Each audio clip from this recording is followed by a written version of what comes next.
Hello students, आज की class में हम लोग सबसे पहले मध्य बिंदु प्रमेय यानी मिड पॉइंट थ्योरम को देखेंगे। क्या कह रहा है कि किसी त्रिभुज की दो भुजाओं के मध्य बिंदुओं को मिलाने वाली रेखाखंड तीसरी भुजा के समांतर और लंबाई में उसका आधा होता है। चलिए मैं यहाँ पे इसके लिए एक त्रिभुज पहले यहाँ ले लेता हूँ।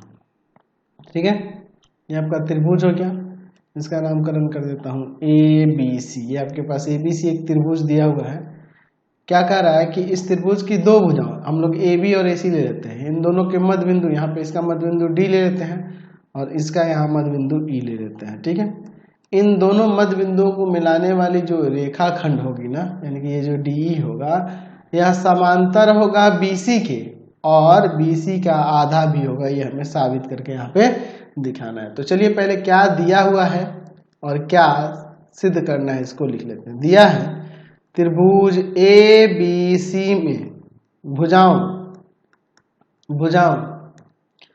ए बी तथा ए सी के मध्य बिंदु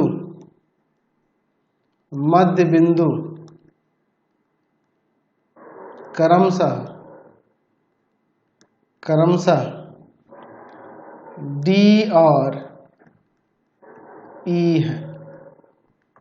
ठीक है, ए बी और ए सी के भुजाओं के मध्य बिंदु कौन है? डी है और ई है। त्रिभुज ए बी सी के भुजा ए बी का मध्य बिंदु डी है और ए सी का मध्य बिंदु ई है, और ये हमने डी को मिला दिया हुआ है। यहाँ पे लिखना है कि तो सिद्ध करना है।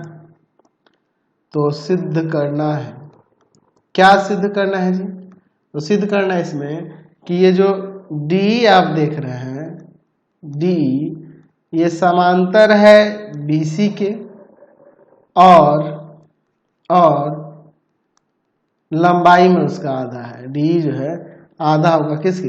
बीसी के। ये भी हमें सिद्ध करना है। चलिए तो इसमें हम थोड़ी रचना करेंगे। रचना में देखिए क्या कर देते हैं हम लोग, इसमें ये जो डी देख रहे हैं ना, इसको एफ तक बढ़ा देते हैं और इस तरीके से एफ तक बढ़ाते हैं ताकि ये डी ई एफ के इक्वल हो।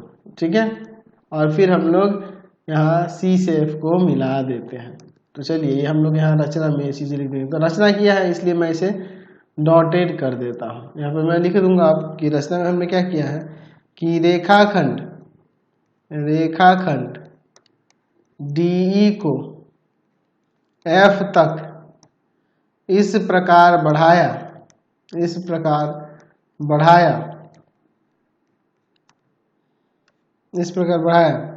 कि डी जो बराबर हो जा रहा, ये डी जो बराबर हो जा रहा इस ई एफ के इक्वल, या एफ ई भी आप लिख सकते हैं। ई एफ लिखिए या एफ ई लिख दीजिए, कोई दिक्कत नहीं है। चलिए अब इसका हम लोग यहाँ पर प्रमाण देखते हैं। हम लोग क्या करेंगे, देखिए पर ये वाले त्रिभुज और ये वाले त्रिभुज, इन दोनों को सर्वांग करेंगे तो ये इसके बराबर है और ई ए सी का मध्य बिंदु है, तो यहाँ से ये वाला भी ए भी इस सी के इक्वल हो जाएगा क्योंकि ई मध्य बिंदु है, इसलिए समझ रहे ना बात को। और तीसरा यह एंगल इस एंगल के बराबर हो ही जाएगा, है ना जी, वर्टिकली अपोजिट एंगल से शीर्षाभिमुख कोण से, तो हमारा काम बन जाएगा। तो चलिए इसका अब हम लोग प्रमाण यहाँ पर देखते हैं। पहले इसको यहाँ पे हम लोग सर्वांग करेंगे। त्रिभुज ए ई डी तथा त्रिभुज सी ई एफ में, इन दोनों त्रिभुजों में देखिए ए ई डी और यहाँ सी ई एफ, इन दोनों त्रिभुजों में देखिए क्या होता है। अब इसके बाद चलिए अब इसके बाद हम लोग इसमें आगे देखते हैं। इनको सर्वांग करने के लिए बात करते हैं। यहाँ पर देखिए हम लोग यहाँ पे लिख सकते हैं कि अगर इसमें ए ई है तो इसमें ये सी इक्वल हो जाएगा, ए ई सी के इक्वल। क्यों? क्योंकि ई जो है ए सी का मध्य बिंदु है, इसलिए ऐसा हो रहा है। दूसरा angle A E D equal to में एंगल सी ई एफ शीर्षाभिमुख कोण से हो जाएगा। ठीक है, चलिए अब इसके बाद देखते हैं। तीसरा अगर हम लोग बात करेंगे यहाँ पर तीसरा, तो यहाँ पर ये देखिए रचना से हमने दिखाया है कि डी जो है ना एफ ई के बराबर है रचना से। तो यहाँ से हम लोग क्या कर देते हैं, त्रिभुज ए ई डी सर्वांगसम हो जाएगा त्रिभुज CEF के। कैसे हो जाएगा? साइड एंगल साइड सर्वांग समता से। ठीक है, देखो एक चीज यहाँ पे भूल गए हम लोग, ये इसके बराबर EF तथा इसमें हमने एक और काम किया था, CF को मिलाया। ये मैं छूट गया था, इसमें लिखना भूल गया था। ठीक, चलिए अब इसके आगे देखते हैं। ये दोनों सर्वांगसम हो गया, तो जब ये सर्वांगसम हो गया तो यहाँ से आप लिख सकते हैं कि ये AD जो होगा ये बराबर हो जाएगा इसके, किसके? CF के। ठीक है ना, CPCT से, है ना जी, CPCT से हो जाएगा। अच्छा, एंगल पहले इसको क्लियर कर लेते, फिर उसके बाद देखिए, फिर इसके बाद हम लोग अगर इन त्रिभुज में देखें, इस त्रिभुज में देखें तो ये DAB का मध्य बिंदु है। चूंकि DAB का मध्य बिंदु है, मध्य बिंदु है, D जो है AB का मध्य बिंदु है, तो यहाँ से ये जो AD होगा, AD वो आपके इस BD के इक्वल हो जाएगा। इसलिए यहाँ पे हम लोग इन दोनों से लिख सकते हैं कि यहाँ पे BD जो होगा बराबर हो जाएगा CF के। अच्छा, चूंकि हमने वहां त्रिभुज AED सर्वांगसम दिखाया है त्रिभुज CEF के, CEF के, है ना, साबित कर चुके हैं, ऊपर साबित कर चुके हैं। ठीक है, जब ये सर्वांगसम है ये दोनों, तो यहाँ से ये वाला एंगल इस एंगल के बराबर नहीं हो जाएगा। एंगल ADE बराबर में एंगल CFE हो जाएगा ना जी। ये एंगल CPCT से हो जाएंगे, तो CPCT से जब बराबर हो गए तो ये आपके कैसे, ये एकांतर अंतःकोण के युग्म है ये, तो इसका मतलब ये इसके समांतर हो जाएगा। आप लिख सकते हैं कि एकांतर अंतःकोण के, अंतःकोण के प्रतिलोम से क्या हो जाएगा, यहाँ पर AD समांतर हो जाएगा CF में। अच्छा, तो AD समांतर CF हो गया, तो इसलिए आप AB समांतर भी CF लिख सकते हैं। जब AB ये समांतर CF लिख सकते हैं, तो आप चाहें तो यहाँ पर हम लोग BD समांतर भी CF लिख सकते हैं। ये वाला भी, ये पूरा समांतर है तो इतना भी तो ये समांतर हो जाएगा। और चूंकि ऊपर हमारा BD बराबर है CF के, साबित कर चुके हैं, तो साबित कर चुके हैं, तो हम लोग को ये भी पढ़े हैं कि किसी चतुर्भुज की सम्मुख भुजा का एक युग्म बराबर और समांतर हो तो वो कैसा होता है, समांतर चतुर्भुज होता है। तो देखो ये BD CF के इक्वल है और समांतर भी है, तो ये आपका समांतर चतुर्भुज हो जाएगा कि नहीं। इसलिए BCFD एक समांतर चतुर्भुज है, समांतर चतुर्भुज है। ठीक है, ये समांतर चतुर्भुज है, ये हमने यहाँ पे दिखा दिया। चलिए अब इसके बाद हम लोग नीचे यहाँ पे आगे देखते हैं, देखिए ध्यान से, ये आपका समांतर चतुर्भुज हो गया, तो यहाँ से DF बराबर हो जाएगा BC के, तथा DF समांतर भी हो जाएगा BC के। चलिए DF को हम लोग यहाँ पे DE प्लस का FE नहीं लिख सकते हैं, और इसको देखो DF को हटाकर हम DE भी लिख देते हैं, कोई दिक्कत नहीं है। DE प्लस में FE ये दोनों इक्वल है, इसको भी DE लिख देते हैं, इक्वल टू में BC, तथा ये जो है वैसे लिख देते हैं DE समांतर है BC के। तो यहाँ से देखिए 2DE हो जाएगा इक्वल टू में BC, तथा यहाँ पे है DE समांतर है BC के। दो जाएगा डिवाइड में, तो यहाँ से DE जो हो जाएगा आधा हो जाएगा BC के, ये हमने दिखा दिया, और तथा DE जो हो जाएगा समांतर भी हो जाएगा BC के, ये हमने प्रमाणित करके दिखा दिया। तो हमने यहाँ पे यही निष्कर्ष निकाला कि अगर त्रिभुज के दो भुजाओं के मध्य बिंदु को मिलाने वाली कोई रेखाखंड हो तो वह रेखाखंड तीसरे भुजा के समांतर और उसकी लंबाई में आधी होती है, ये ध्यान रखना होगा। यही है आपका मध्य बिंदु प्रमेय। चलिए अगला देखते हैं प्रमेय। ये जो अभी जो आप प्रमेय देखे थे मध्य बिंदु प्रमेय, उसी का ये विलोम प्रमेय है। ठीक है, मध्य बिंदु प्रमेय का ही ये विलोम प्रमेय है। क्या कह रहा है कि किसी त्रिभुज की एक भुजा के मध्य बिंदु से एक अन्य भुजा के समांतर खींची गई रेखा तीसरी भुजा के मध्य बिंदु पर प्रतिच्छेद करती है। चलिए इसको समझ लेते हैं। ये आपका एक त्रिभुज हो गया ABC, इस त्रिभुज को ले लेते हैं। ठीक है, क्या कह रहा है कि किसी त्रिभुज की एक भुजा के मध्य बिंदु से, मान लीजिए हम लोग इस त्रिभुज ABC की भुजा AB के मध्य बिंदु यहाँ पे ले लेते हैं D, इस मध्य बिंदु से इस एक अन्य भुजा के समांतर खींची गई रेखा, यानी कि अगर हम लोग मान लेते हैं कि ये BC के समांतर एक भुजा खींची जा रही है, ये आप DE ले लो, ये D जो है BC के समांतर खींचा गया और D AB का मध्य बिंदु है, तो तीसरी भुजा के मध्य बिंदु में प्रतिच्छेद करेगी, यानी कि E जो होगा AC का मध्य बिंदु होगा, ऐसा हमें यहाँ पर दिखाना होगा। समझ रहे ना बात को। चलिए पहले क्या दिया है और क्या सिद्ध करना है लिख लेते हैं।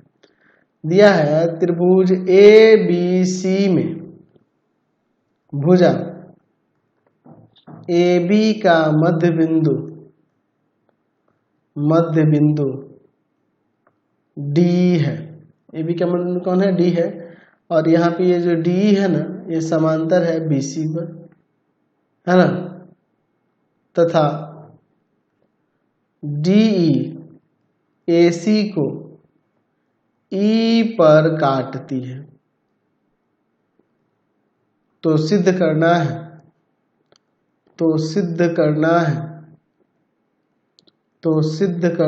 क्या सिद्ध करना है जी? ये जो E जो है ना, AC का मध्य बिंदु है,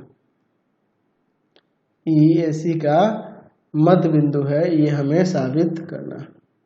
ठीक है, चलिए अब हम लोग एक काम करते हैं, इसमें थोड़ी सी रचना करेंगे, रचना करते हैं, या रचना ना करके जो हम इस प्रमाण करेंगे ना, उसी में हम लोग मान लेंगे। ठीक है, तो रचना हम लोग यहाँ पे कर सकते हैं। यहाँ हम लोग मान लेते हैं रचना में कि AC का मध्य बिंदु, यहाँ भी लिख सकते हैं, या जो प्रूव करेंगे उसमें भी दिखा सकते हैं, मध्य बिंदु F लेकर एक रेखाखंड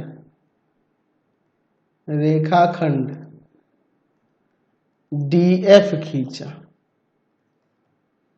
देखिए हम लोग ये E तो मध्य बिंदु है नहीं, पहले से हम लोग क्या करते हैं, AC का मध्य बिंदु हम लोग रचना से ले लेते हैं। मान लीजिए यहाँ पे है और यहाँ पर हम लोग एक फिर DF खींच देते हैं, ये DF खींच देते हैं, रचना कर देते हैं। ये रचना में भी लिख सकते थे, या जो सिद्ध करेंगे उसमें भी लिख सकते हैं, कोई दिक्कत नहीं है। चलिए अब इसका प्रमाण देखिए। ठीक है, चलिए हमने यहाँ पे दिखा दिया है कि D, हम लोग देख रहे हैं कि D AB का मध्य बिंदु है और F हमने AC का मध्य बिंदु ले लिया है। चूंकि D AB का मध्य बिंदु है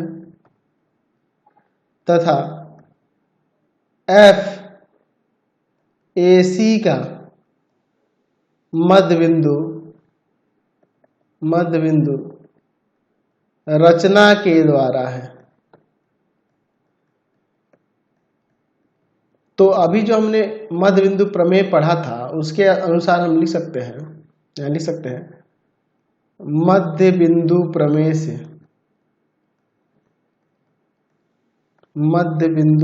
से ये जो DF होगा समांतर हो जाएगा BC के। अच्छा, चूंकि हमारे पास DE समांतर BC दिया है, ये दिया हुआ है, और हम लोग जानते हैं कि एक बिंदु से एक रेखा के समांतर केवल एक ही रेखा खींची जा सकती है। ठीक है, हम जानते हैं कि किसी रेखा के समांतर एक बिंदु से केवल एक रेखा खींच सकते हैं, एक रेखा खींची जा सकती है, एक से अधिक नहीं खींच सकते हैं। इसका मतलब यहाँ ये जो DE और DF देख रहे हैं, ये दोनों एक ही है, संपाती है, यहाँ पर लिख सकते हैं। अतः DE तथा डी एफ संपाती है, अर्थात ई और एफ एक ही बिंदु है, अर्थात ई तथा एफ एक ही बिंदु है। तो जब ये एक ही बिंदु हो गया तो हम लोग देखे थे कि एफ जो है एसी का मध्य बिंदु है, इसलिए यहाँ पे ई जो है ई एसी का मध्य बिंदु होगा, इसलिए ई एसी का मध्य बिंदु है या मध्य बिंदु होगा। क्यों? क्योंकि हम लोग ऊपर देख रहे हैं कि एफ एसी का मध्य बिंदु है, तो इसलिए ई भी मध्य बिंदु हो जाएगा। ठीक है ना जी, ये रचना से था। चलिए क्लियर हो गया, कोई दिक्कत नहीं है इसमें। चलिए अगला प्रमेय जो देख रहे हैं इसको अंतःखंड प्रमेय कहेंगे। अंतःखंड प्रमेय देखिए क्या है, कह रहा है कि यदि 3 या 3 से अधिक समांतर रेखाएं हों और उनके द्वारा एक तिर्यक रेखा पर बनाए गए अंतःखंड बराबर हों तो अन्य तिर्यक रेखा पर उनके द्वारा बनाए गए अंतःखंड भी बराबर होंगे। समझ लीजिए यहाँ पे हम लोग यहाँ पर 3 रेखाएं ले लेते हैं, समांतर रेखाएं। ठीक है, यहाँ पर हम लोग 3 समांतर रेखाएं ले लेते हैं। देखिए इसको इस प्रकार से हम लोग 3 समांतर रेखाएं ले लिए। ठीक है, अच्छा इसका नाम ले लेते हैं, इसको L, इसको M और इसको N कर देते हैं। एक तिर्यक रेखा ले लेते हैं यहाँ पर कुछ इस तरह से। ठीक है, इसको P ले लेते हैं और एक और अन्य ले लेते हैं Q, एक अन्य तिर्यक रेखा ले लेते हैं Q। ठीक है, तो और देखिए ये किन किन बिंदु को काट रहे हैं, यहाँ पे A पर, यहाँ पर B पर और यहाँ C पर, यहाँ D पर, यहाँ E पर और यहाँ पर F पर। अगर AB BC के बराबर, अंतःखंड यही होते हैं समांतर रेखाओं के बीच में, जो तिर्यक रेखा के बीच वाला खंड है ये इसके बराबर है, तो हमें दिखाना है कि ये D भी EF के इक्वल हो जाएगा। यही हमें यहाँ पर दिखाना है, यानी कि ये अंतःखंड बराबर है तो ये अंतःखंड भी बराबर होगा। तो पहले क्या दिया है इसको लिख लेते हैं और क्या सिद्ध करना है उसको भी। दिया क्या है कि L, M और N 3 समांतर रेखाएं हैं, 3 समांतर रेखाएं हैं। P एक तिर्यक रेखा है, एक तिर्यक रेखा है जो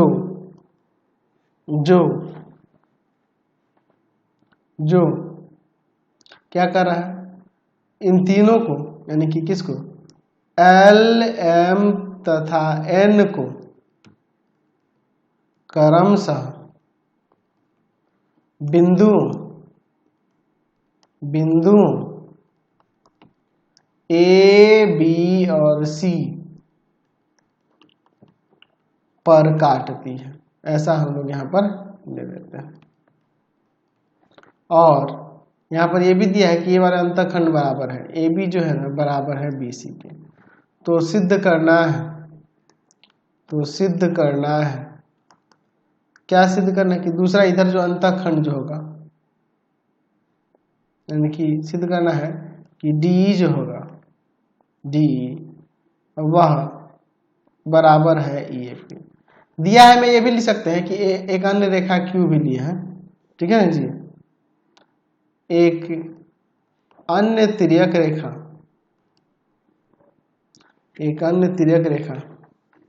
ऐसा लिख देंगे, ऐसा अच्छा रहेगा। एक अन्य तिर्यक रेखा Q जो L, M तथा N को क्रमशः D, E तथा F पर काटती है, ऐसे ये लिख देंगे तो अच्छा रहेगा। ठीक है, ऐसे कोई जरूरत नहीं है खास, लेकिन लिख देना। चलिए इसमें हम लोग थोड़ी सी रचना करने वाले हैं। रचना में देखिए क्या करने वाले हैं। रचना में हम लोग क्या करते हैं यहाँ पर कि बिंदु E से यहाँ पर एक रेखा खींचते हैं कुछ इस तरह से। किस तरह से खींचे हैं जी? ये इस तरह से खींचे हैं ताकि ये जो है ए बी इसके समांतर हो जाए, या ए सी जो होगा इसके समांतर हो जाए, ये उस तरह से खींचे हैं। इधर देते हैं जी, ठीक है, इस पर लिख देते हैं जी बिंदु, इधर देते हैं बिंदु एच। बात को समझे ना जी? हमने रचना में क्या किया है कि लिख देते हैं कि रेखा P के समांतर रेखा ये P है ना, पूरा P के समांतर रेखा, यहां पर ये समांतर रेखा खींचा जो जो जो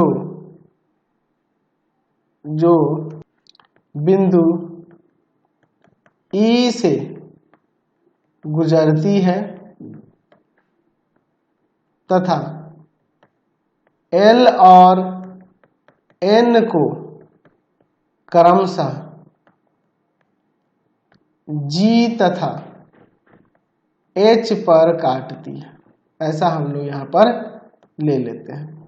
ठीक है, इतना हम लोग यहाँ पर लिख लेते हैं, समझे ना? चलिए, तो अब हम लोग इसका प्रमाण देखते हैं। ठीक है, चलिए इसका हम लोग यहाँ पे प्रमाण देखते हैं।